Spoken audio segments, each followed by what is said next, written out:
In the fading light of battle, the shadow of Sigiriya loomed. After years in exile, Prince Moggallana returned, not just as a conqueror, but as a restorer. The reign of his brother, Kashyapa, had ended, and with it, an era of fear. Taking his rightful place on the throne, Moggallana moved the capital back to the sacred city of Anuradhapura. His first act was to heal a fractured kingdom. He restored order, re-established law, and brought stability where there had been turmoil. But his greatest mission was spiritual.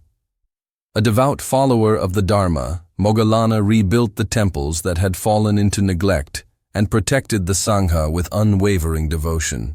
He understood that a kingdom's strength comes not just from its armies, but from its faith.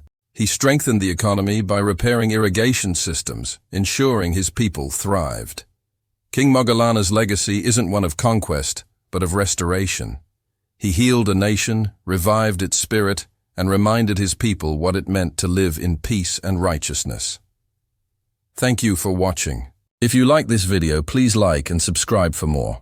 And don't forget to add your valuable comments.